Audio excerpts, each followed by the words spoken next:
Hello नमस्कार, मैं सागर आपका मेरा इस न्यूज़ के स्टडी न्यूज़ एग्ज़ाम से रिलेटेड न्यूज़ के लिए मेरा एक बुक है एग्ज़ाम न्यूज़ बुक, जो फेसबुक पे या फिर यूट्यूब पे आपको प्रसारित किया जाएगा। उसका आज पहला वीडियो हो जो आपके बारे में करंट न्यूज़ के बारे में टॉप 10 करंट न्यूज़ के बारे में बताया जाएगा। ठीक है, आज पहला करंट न्यूज़ ये है कि सुप्रीम कोर्ट के द्वारा फुटपाथ पे चलना को मौलिक अधिकार घोषित कर दिया गया है। कल या परसों के ऐतिहासिक फैसले में सुप्रीम कोर्ट ने कहा कि सुरक्षित फुटपाथ पे चलना संविधान के तहत नागरिकों का मौलिक अधिकार है। अदालत ने सरकार और देश के सभी छोटे बड़े शहरों में चलने वालों के लिए एक सुरक्षित एक मजबूत ढांचा तैयार करने को कहा है जो फुटपाथ पे चले, क्योंकि यह अब आर्टिकल 19 के तहत जो है फुटपाथ पे चलना भी संवैधानिक अधिकार माना गया है।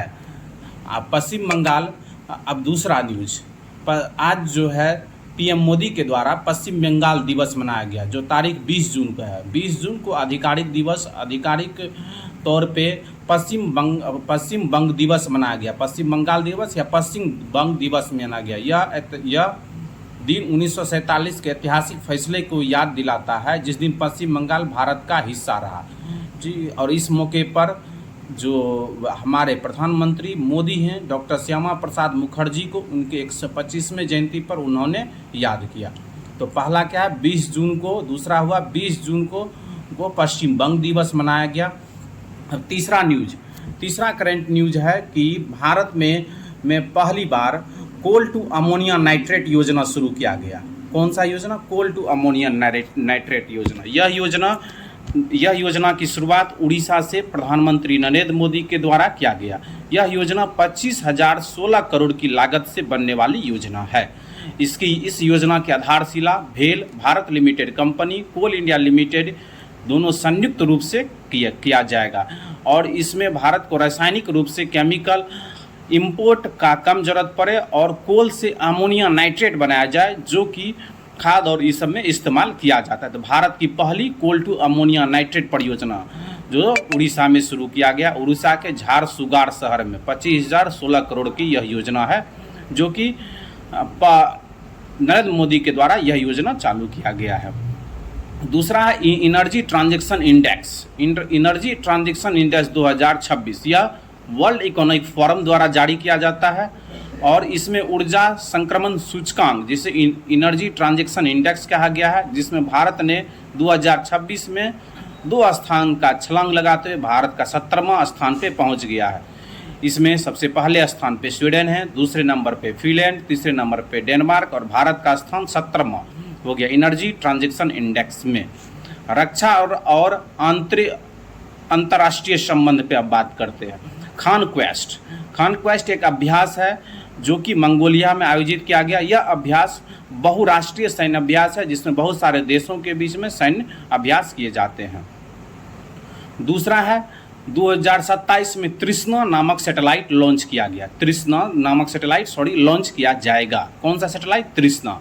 यह भारत के इसरो और फ्रांस के सिनेस के द्वारा किया जाएगा जो सम्मिलित परियोजना के द्वारा 2027 में इसको किया जाएगा। तृष्णा क्या है? Thermal infrared imaging satellite for high resolution natural resource assessment satellite है। यह इससे क्या होगा? इसका फायदा और मुख्य फोकस बिंदु इसका क्या है कि जलवायु परिवर्तन, पानी उपयोग और पर्यावरण निगरानी के लिए गेम चेंजर साबित होगा। इसी में आगे बढ़ते क्रम में हम देखेंगे अगला न्यूज न्यू डेवलपमेंट बैंक का। न्यू डेवलपमेंट बैंक ने अपना 10वां सदस्य घोषित किया। यह उज्बेकिस्तान है। तो और न्यू डेवलपमेंट बैंक जो है ब्रिक्स के द्वारा बनाया गया, इसे ब्रिक्स बैंक भी कहा जाता है।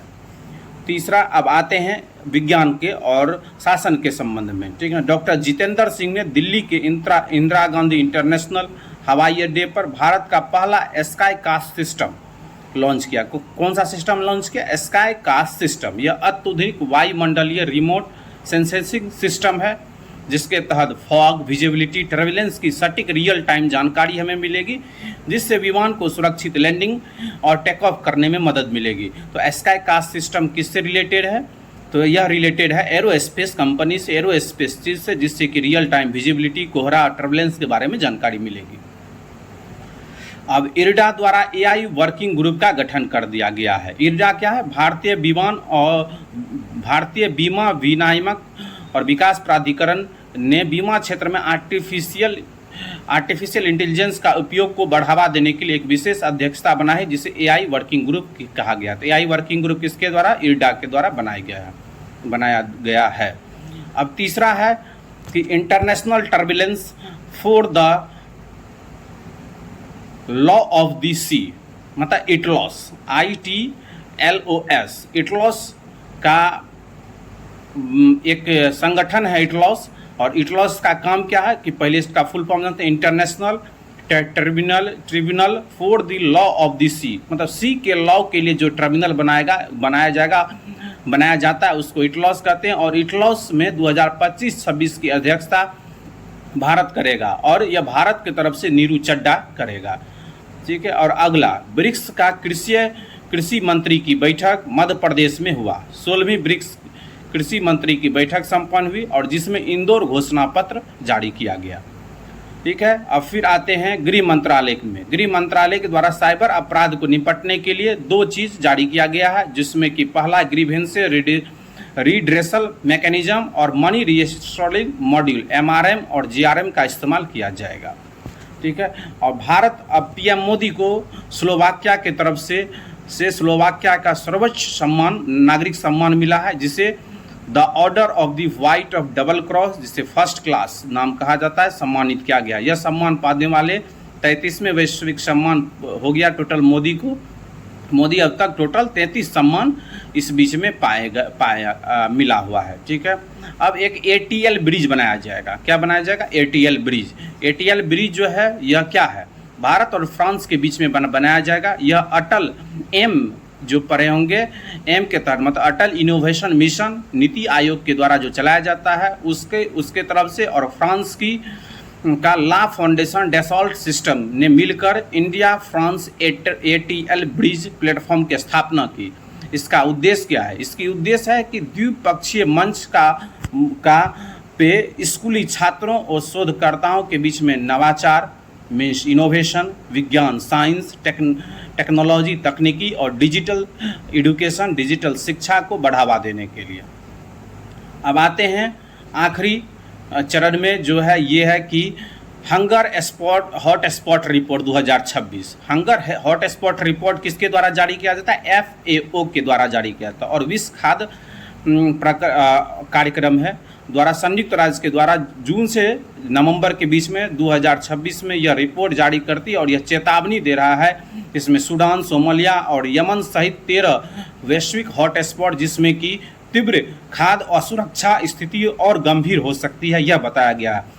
तो जिसमें खाद्य असुरक्षा स्थिति, जिसमें खाने की भोजन की कमी बहुत ही हो जाएगा, वह इसमें से टोटल 13 हॉट स्पॉट को शामिल किया गया, जिसमें 3 इम्पॉर्टेंट है, जैसे सूडान, सोमालिया और यमन।